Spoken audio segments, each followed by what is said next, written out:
You're listening to the audio portion of Workshop Wednesdays. Workshop Wednesdays is a free live discussion about topics affecting accountants, bookkeepers, and business owners. You can join the ABO group in Facebook to participate live Wednesdays at 10 a.m. Pacific Time. Just search for ABBO in Facebook. This podcast is brought to you by Schoolofbookkeeping.com, where you will learn, grow, and build a thriving bookkeeping practice. We have hundreds of lessons with almost every aspect of the industry. Start your free month today at Schoolofbookkeeping.com.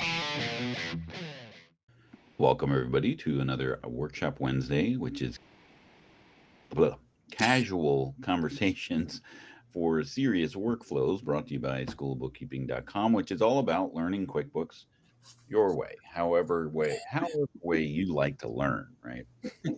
So we have a new face in the workshop for our casual conversation. So Shanna Quinn, titled Job Costing Ninja. Tell us about that. I love a job costing ninja. That's right. You don't see it coming. It just gets so powerful. Well, I guess I'll introduce myself then. I'm Shanna Quinn. Basically, for the last 10 years, I have owned my own bookkeeping firm that specializes working with construction trades, home builders, remodelers, subcontractors, interior designers. And so our main focus has been job costing. And hopefully, after 10 years, I feel like we have built a perfection around it. Our OCD comes out strong in those moments. So that's why I'm the job costing ninja. Now, you started, how does one get into construction and job costing? What was the beginning of your journey in accounting? My dad would say I drew the short straw. Because it's not the easiest trade to support. No. I think because my dad was in construction, that I saw him doing it, not the accounting side, but I grew a deep respect for that industry and what they do. And I just felt like it's like being an art retailer. You have that appreciation for the art, but you're not really good at the trade itself. I have a deep appreciation for what they do and making dreams come true and the beautiful stuff that they put together, but not as talented myself in doing it. I figured I'd put my skills to use in the accounting world instead and support them. So was there actually straws for the family and you actually did draw the short one, or did he come to you and say, hey, I need help, or did you offer that help? I just ended up in the industry initially. I actually was going to school for massage therapy while I was waiting for my program for physical therapy to start at the university I got into after high school. And I was working with a small local company here. I started as a receptionist because it was my first job. And then the office manager quit. And I was like, I'm actually really good at accounting if you want my help while you look for someone else. Got promoted and then actually was the CFO for that company for off and on. I say off because I left for a year, but then came back for 4 or 5 years. So I just ended up in that trade. And that was a construction trade company? Yes. Oh, okay. So they did a home. It was a installation. So it would be like the subcontractor side. So they did electrical and security installations for home builders or the homeowners directly. This goes to show that the on-the-job training is so crucial and so valuable, because when you really understand that industry, man, you understand the operations, it just makes doing the financial piece so much easier. Yeah.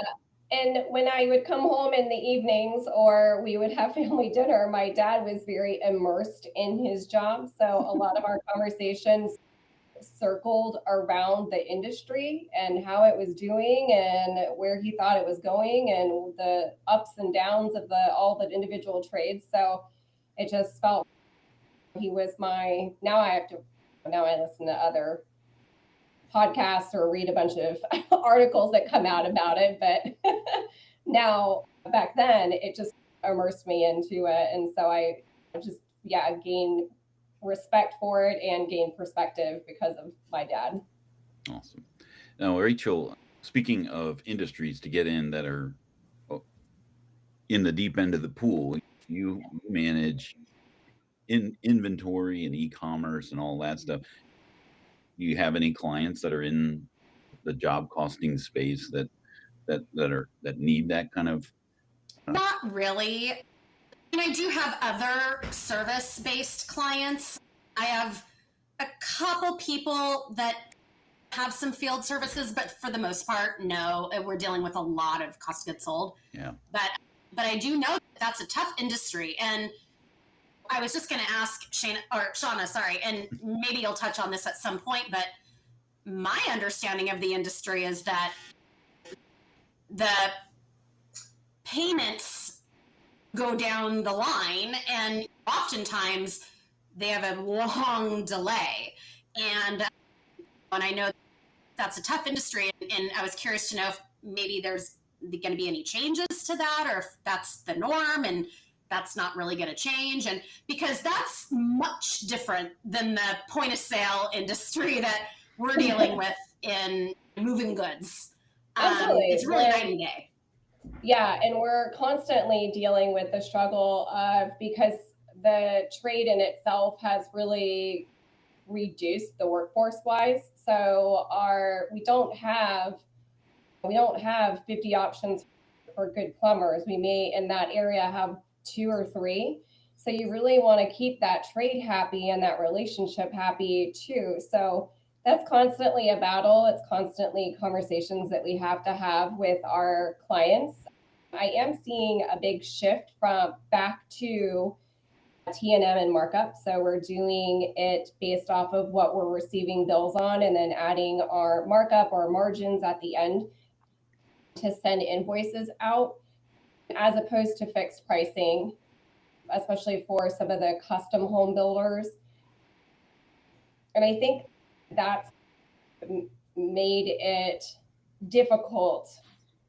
more difficult and more challenging for the business owner, because now we're constantly dealing with needing to pay our vendors on a weekly basis, but maybe they've set up on their schedules for payments that we're not invoicing but every 2 weeks. So there's a constant discussion about the right way to manage the relationship with the vendors and keep them happy, but also make sure that the owner of the company is not bankrolling these jobs. And when you're talking about potentially a brand new home build, you might have a framing invoice or plumbing or roofing, and these could be 20, 40, 50, 60, 70 grand. Yeah. So that's a big amount of money for a company to basically pay before they've collected it. So timing of how everything processes and functions is always a very big conversation with all of our clients. So this segues very nicely into our general topic of just job costing in general. And what is job costing, Shauna? And what would, somebody comes to you and say, what is job costing and why is it important? What would you say? You're trapped in an elevator with a contractor. Elevators. This is why I'm trying to do. Sorry, I threw a trauma triggering scenario. No, I think the easiest way to describe job costing is basically categorizing it against a proper cost code or an expense account and a customer for which that expense belongs to for every transaction that comes through, except for obviously overhead expenses. But making sure that all of those expenses that come through for a job are categorized properly to that job, and then tracking it properly. That's the easiest way to describe it. And you could do it for all industries. We just support our construction industries. Right. Because I guess in that industry, you tend to have the kinds of business owners, right, that either worked for somebody and then want to go out on their own, right? And so they're not taught in the trade schools, or they're not taught in their work experience how to price these things, right? Like how to run their business. So a lot of times, and would you agree that by and large, or in general, most of those business owners operate off of their gut, like their gut feel as far as Yeah, I call it the yellow pad. I was just going to say that too. I was going to say there's probably some old timers that are like, this is the way I've always done it. And that, yeah, they go to estimate a job with the yellow pad and they write down, and this is about what I think we're at.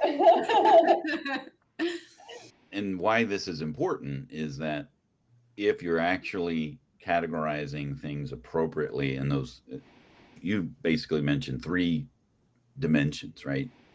To the customer or the project, to the cost code, and then to the expense account, so that all 3 of those are working in conjunction with each other to remove the gut from the equation.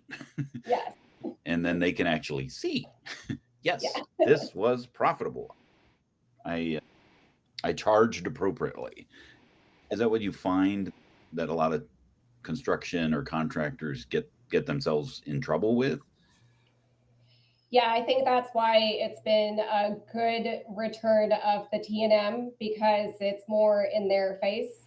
When they receive a big bill, they want to make sure they're seeing that big bill on the invoice to go out to the client. So the return of charging time material plus markup has been a good shift for several of our clients. They were I have one in particular who is terrible at estimating, and we were just spending so much time on the phone with the clients, constantly asking, this is so over. And this is when it becomes an issue too, because then we're having to deal with clients that might be on the job site, and they might approach the plumber while he's there, when they're like, I think I'd like to make this change. Can you add this out here? And that adds another aspect of areas of concern, because now the contractor is not really a part of that conversation. The owner just approaches the person on the job site and says, I need you to add this. And so then we're out of the loop when those overages come out. And so then we can have that conversation with the clients and say, listen, when you need changes made, you need to be coming to the project manager. He may not be on the job site the entire time, but here's the contact information, because it needs to take the right channels. Otherwise, you are going to see estimate versus actual reports that aren't accurate, because we weren't kept in the loop. But that's a good learning lesson for the owners too, right, to know which clients are doing that. Can I ask you a question, Shauna? Just out of curiosity, because I don't really talk to a lot of these kind of business owners, what would the split be? Like, I don't know, 50-50? Like businesses that you see that maybe are not job costing, or maybe just looking at their bottom line, like, okay, I know I'm making this. As opposed to job costing, where really you're looking at the individual project. Is this project profitable? Is that project profitable? How many are looking at things like that versus how many are just walking around clueless?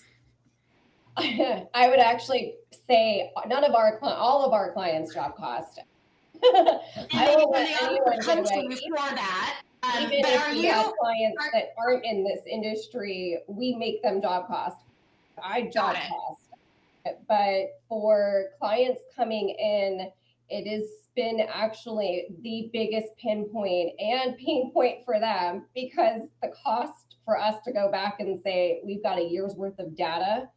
I need you to tell me how to categorize this so we can job cost for you. And obviously there's a big expense added to that. So I would say probably 70% of the clients who have come to us to help have us take over were not job costing at all. And on top of that, I want to say probably 20%, so very little left over, who did it right. 20% said they were, but they weren't capturing everything. Right. I Right. get that So working stuff to COGS and to cost codes, but it never was assigned to a project. And so then you're like, here's now this really big report of expenses that you had, but no jobs assigned, but you've got it put to a cost code. I have a lot of people who who look at the bottom line number, which is why we do profit first, because some of our owners are very much like this, that they look at it and go, I've got money, so it looks like I'm doing okay. Yeah. You have money, but these conversations could be around that, hey, you could be doing 20% better. You could be doing 10% better. I just had a conversation with a client that I said last week that I said, you need to increase your markup. The conversations that we're having about him wanting an office, him wanting to start having some specs built, his markup does not support the extra income to cover those costs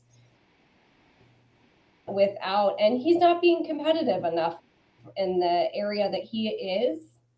So that's what I'm working on now for him, is an analysis of what I'm seeing markups from other contractors that are at the level he is in the market area that he's in. So I can go back to him and say, I understand that maybe the closing ratio became less when we did the initial increase of your margins on this job, but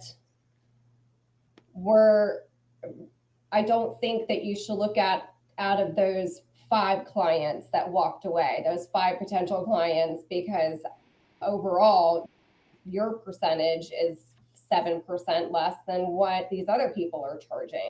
Mm-hmm. And the conversation that the first question I always get, and this is exactly when I know, like, I need to have more than a half-hour call with an oncoming prospect, is, so could you just tell me about what you charge? That's always the first question. And it's not as easy as that. It's not a one size fits all. Like Mom Pa actually might charge it. That might be more because it takes me so much longer to manage. And that, I think when that question comes up, I don't want to say it's easy, but it's not a stretch to basically turn it back to them and say, if you went out to a customer for whatever is your industry, your plumbing, and and a customer asked you over the phone, what would you charge for this without sight unseen? They would sign the contract stating you're going to stay to that. Yeah, exactly. Just tell me how much this is going to cost me. And then they can probably see the light of, okay, I guess you gotta, there's more to it, because you peel off, I call it strip mining. Like you peel something away and say, oh my goodness, there's an electrical problem here that I need. Well, usually they are, sorry, I was going to say, in a prospecting call, I usually find that they're just making up numbers. I don't know what they're talking about. That's my proposals. I never actually provide a full proposal until they sign an NDA and give me access to the QuickBooks I'm going to be working in, because then I can give them a better estimate, a better realistic idea of what ongoing services plus project costs would be. But I could have the conversation with them as well to say, you're welcome to go elsewhere, but sometimes less is not always like the better way to go. I've got a couple of reviews from clients over the last 10 years that we've been in business, and they've said she's not the cheapest, but she's the most knowledgeable one that I've been able to connect with, and now I fully understand entirely what I'm looking at, which makes me a more powerful business owner. Yeah, I mean, I had a plumber tell me one time that cheap is expensive, and I never forgot it because it is. Yeah. And some guy door knocked to me, and I needed some handiwork done, and he ended up doing a semi-covered patio, and when 3 years later it started to sag and all of that stuff. So I got what I paid for Yeah. sure. Yeah. So, and so an with- inexperienced person, to your point, I've seen too many of those. And in our position, when we're managing someone's books, their the livelihood that they're trying to create for themselves or their family, we can make or break a situation like that because of the advice that we're giving or lack of advice that we're giving. Taking on the client when you don't even understand that industry could be very detrimental to the person you're trying to help. Right. Yeah. So this segues into now QuickBooks to manage all of this job costing. Now you, like Rachel, are focused mostly on QuickBooks Online for your clients, and the conception or misconception, and that's what we're going to talk about, is this mindset that QuickBooks Online doesn't do job costing, right? Like from the Intuit perspective, when I worked there, that was the common theme that I heard from accountants and bookkeepers, especially those coming from the desktop world and dipping their toes into QuickBooks Online. I don't like the way that QuickBooks Online does job costing, but here you are, 10 years working in this industry, and most of your clients, or would you say all of your clients? I think there was one last holdout on desktop that we worked together on. Yes, and now they're online and they're very happy. And they do 145 houses a year, and they are using QuickBooks Online to do their job costing and to help them forecast for how to price these houses out upon completion for sale and profit. The power of the power of beast, I don't know, it's there. You just have to know how to use it correctly to make it work for what you're looking for. Because as we're having this conversation from the QuickBooks perspective of does it do job costing, for me, my answer was yes, it does billing by customer, because if you have an expense or a bill or a purchase transaction and you're able, or time, right, and being able to associate a customer with that, that's the key moment or key aspect of job costing, at least what I thought job costing entailed. So, I would say, yeah, it does, because you've got this billing by customer option. But as we are uncovering, it's a lot more to that, because you have other things that the business does, like payroll, for example. Yeah, and there's a few different kinds of job costing, and as I'm getting my master's in accounting right now, and there's all different kinds of job costing, job order costing and process costing, and different kinds of costing you can't really do in QuickBooks Online. But I'm going to just say simple, straightforward, specifically for trades, you can use the project centers, and it is amazing. Yeah. So I guess when we talk about job costing and doing it in QuickBooks Online, are those three things that you talked about with the cost codes, the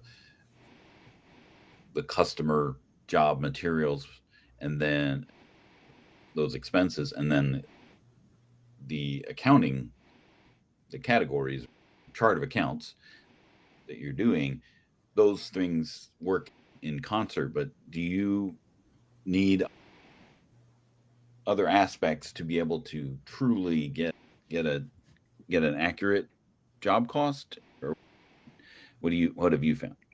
I wouldn't say to get an accurate job cost, because you're able to assign and split out one expense to 100 different cost codes or 100 different accounts and assign it to 100 different projects if that's necessary. But there are different types of job costing, and there's different needs of job costing based off of the bill, even for our trades. So the gentleman I was just talking about that does custom home builds, those are on client owned lots. So the way I job cost that from a mapping standpoint between that cost code and how it points to our financials is very different than when we're doing a spec build and it's on a lot that is owned by the company. The mapping is different. It's just having that knowledge to make sure that you've got it set up properly in the system and that it's being utilized properly. We also use classing as a functionality differently for some of my clients that want to track jobs that are remodel versus like different rooms that they're remodeling. So you can even do use it for like size or project size categorizing. There are a lot of clients that we have that use third-party products, but that's mainly for the communication between them and their clients. And it's for proper tracking of what's true job cost versus what is a change order versus what has to be a back charge or a VPO, a variance PO that has to get produced. So that's more an internal thing. But as those things get pushed over or as they're booked into QuickBooks, it's the same functionality. They just use it for approval between the client and themselves, or internally between owner, project manager, and vendor for for the approval process for subcontractor agreements, stuff like that, which is a necessary tool to have because of the legal stuff that's required and because you want to stay on the safe side and have that communication for backup. But from an accounting perspective, what we're doing, QuickBooks has the functionality for us to make that process work. Yeah, you can crunch the numbers. You can do it all. I love that. I love that you can do it in QuickBooks Online. So you guys, I have to go because guess what? I have an appointment with Payroll Elite onboarding. I love Payroll. I never thought I would say it. QuickBooks Payroll, but Payroll Elite is different. Oh, he's calling me right now. Okay, bye guys. Hi, Rachel. So and Shauna, actually, to play off what she's saying is that the time functionality within Payroll or within QuickBooks, we've got a lot of our clients. They've got carpenters on staff, and they're project managers, so they're using QuickBooks Time to track the cost. And then when we run payroll, QuickBooks determines the cost associated for both wage and tax into that job costing scenario. Those are all things that tools within QuickBooks that you can utilize for that. And then obviously, when you said billable expenses out to clients, check the billable box, create you could either have the markup already in your QuickBooks and predetermined, plus your labor billable rates predetermined and entered in the proper areas of payroll or vendor, wherever they sit, to be able to easily then generate invoices with that. The capability is there. Like I said, you just have to have the knowledge and the experience to know how to use it properly. Exactly. And then you've said it a couple times, of cost codes and then the chart of accounts. What is the difference between those things? Again, you're trapped in that elevator with someone and you have to explain the difference between allocating to a specific expense account or cost codes, because that's something that gets me wrapped around the axle when I hear that term being thrown out. It's like, well, how is that different than a specific chart of account? So in QuickBooks, they call it your product and service list, but we call it a cost code. And basically, a lot of my clients, actually, none of them have the same cost code list. You think that at some point It would there be a would be this consistent. uniform, and I have a uniform suggestion report, but nobody has ever opted to use it. They all have their own that they want to use, the different coding. But a big part of what that is, so I'll just use an example just because today was the day that we're generating invoices. We invoice for this client every single week because he wants to pay his vendors every week. So to keep them from having to bankroll that job, where we invoice the clients on a weekly basis for expenses truly incurred by them Monday through Tuesday prior. It's billable time from his employees. It's true expenses like Home Depot runs and stuff like that. That's always existing. And then your subcontractor material bills that come through. So we're generating these invoices for him, and each one of these line items has a different cost code. We've got our labor, which is a different cost code because I need that to point to a different account in our chart of accounts. So that needs to be pointing, we actually have it for him. It actually rolls into cost of goods. So it's above the line in that cost of goods of labor for payroll expenses. Subcontractors and material, we split that out for all of our clients. I will not allow any of them to combine it. And the main reason for that is from a workers' comp perspective. When we're doing workers' comp audits, I need my subcontractors to be in a very separate account than or cost code than on any of our material expenses, because I don't need a workers' comp for Lowe's or Ferguson bathroom stuff. That's why we are using cost codes from an accounting perspective. They're using cost codes because when they go in from a customer standpoint, the business owner standpoint, when they're providing us an estimate, they want to be able to break out and say, this is what your plumbing is going to be. This is what your electrical is going to cost you. We have drywall, we have paint, tile materials, and then you've got sometimes allowances to be able to track, to say we budgeted for 25 grand for appliances in your kitchen. And so at this point, here's what we've purchased and here's what we spent. So this is the allowance essentially that the owner and the builder set aside to say, here's what this is going to cost.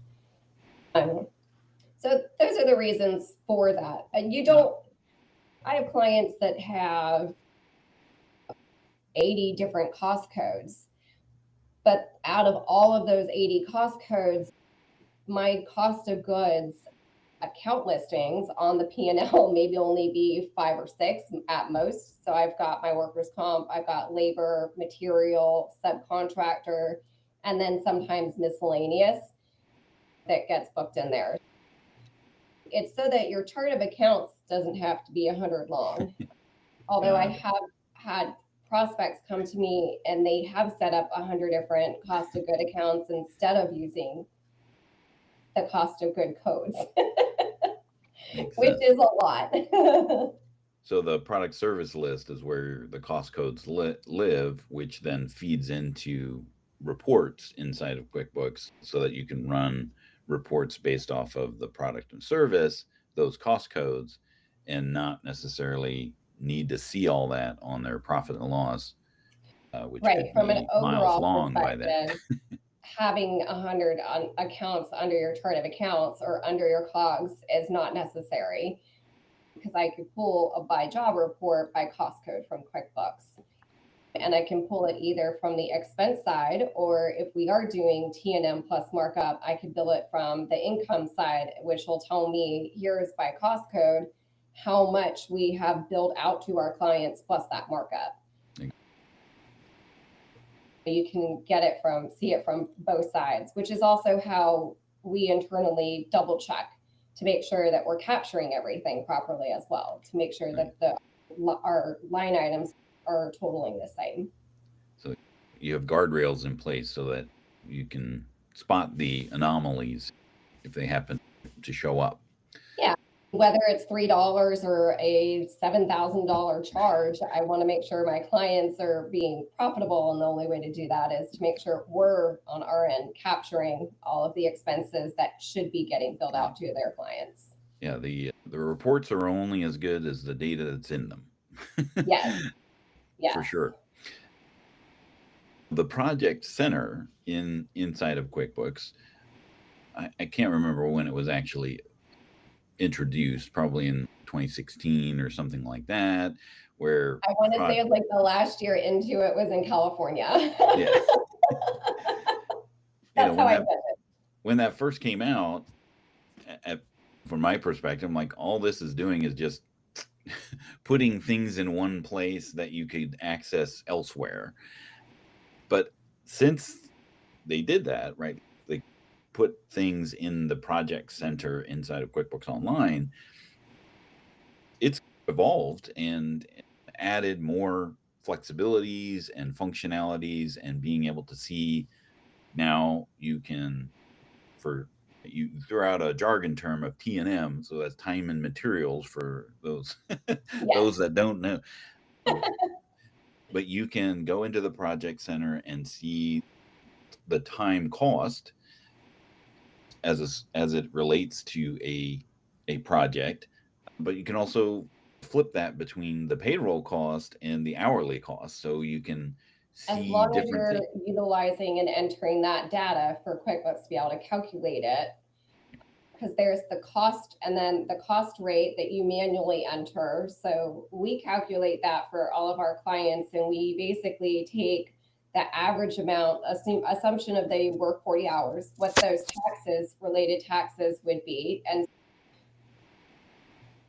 for certain states, they may have state income tax, they may not. So you have to take that into account.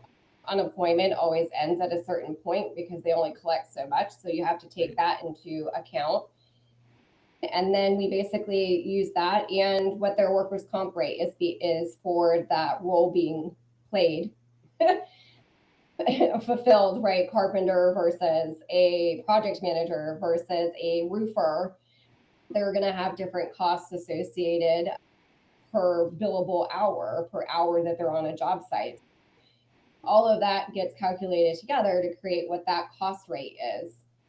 And that's what we use constantly too, to make sure that they're being profitable to where these specific clients want to be from an internal labor perspective. If they want to be 100% profitable, then we're constantly monitoring that to make sure that we're at the right cost rate or right billable rate and staying on top of that. So the functionalities, a lot of stuff is there, but if you don't know how to set it up properly, then it's not user-friendly because it's not going to show you the data that you're hoping for it to show you. Right.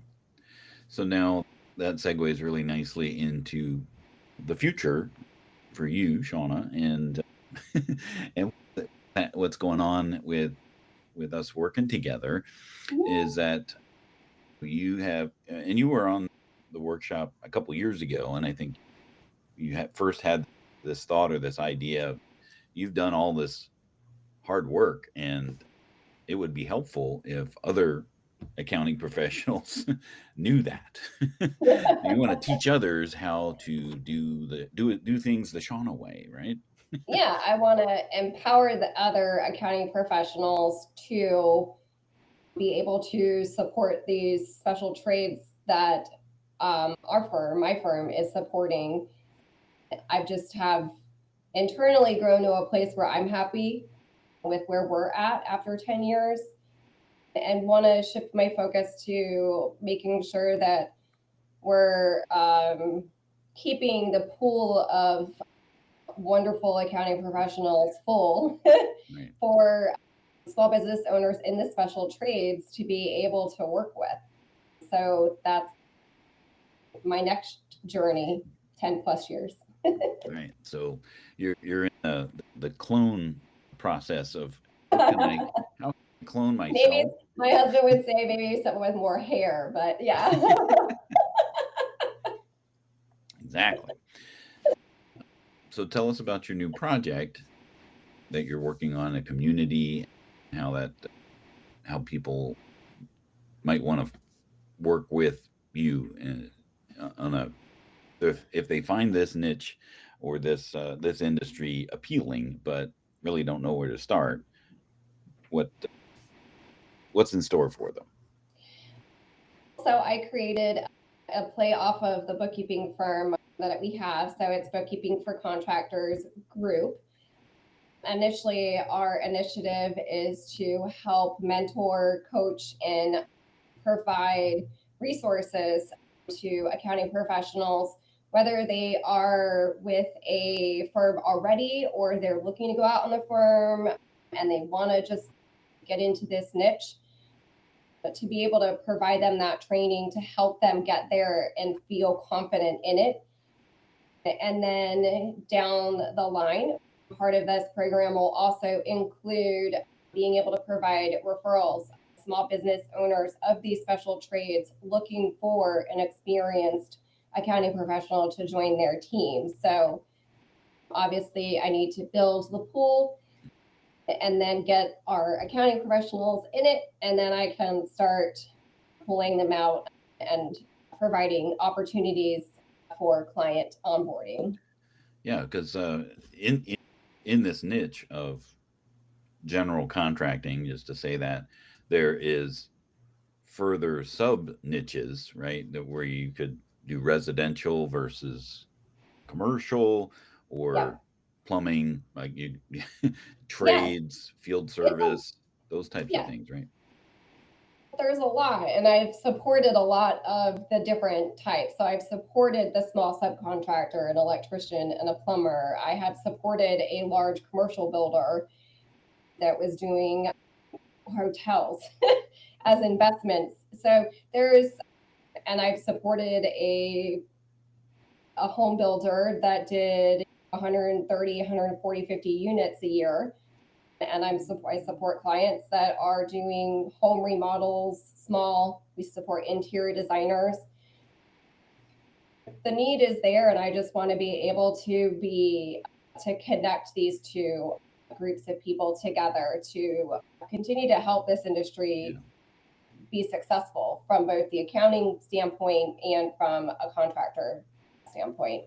Yeah, like I was in, when I first started my own business, I joined a BNI group, and this particular chapter ended up having multiple lawyers, right? Like you would think, okay, you got a category of a lawyer. Why would we have more than one lawyer?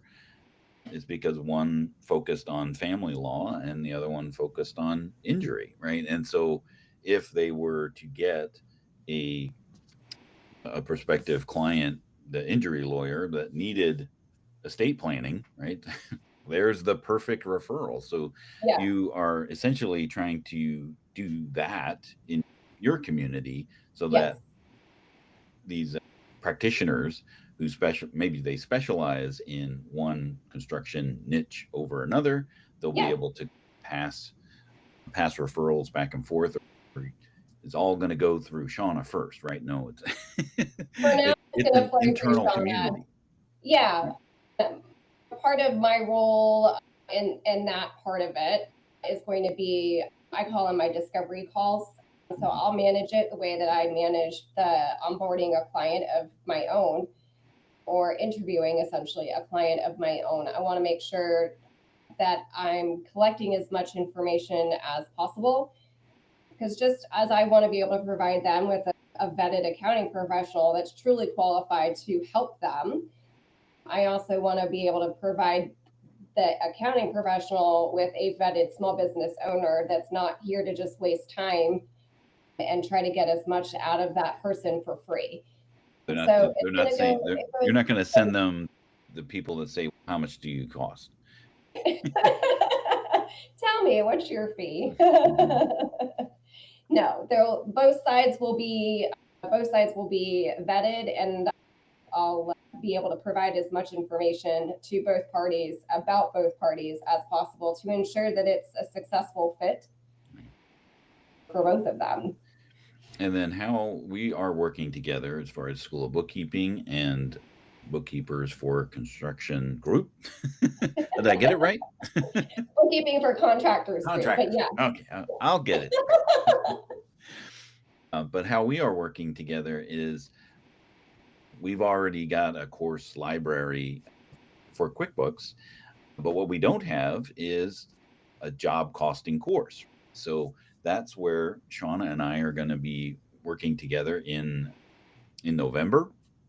Uh, Beginning in November, we will start the workshop series and go through the fundamentals of job costing and job costing in QuickBooks.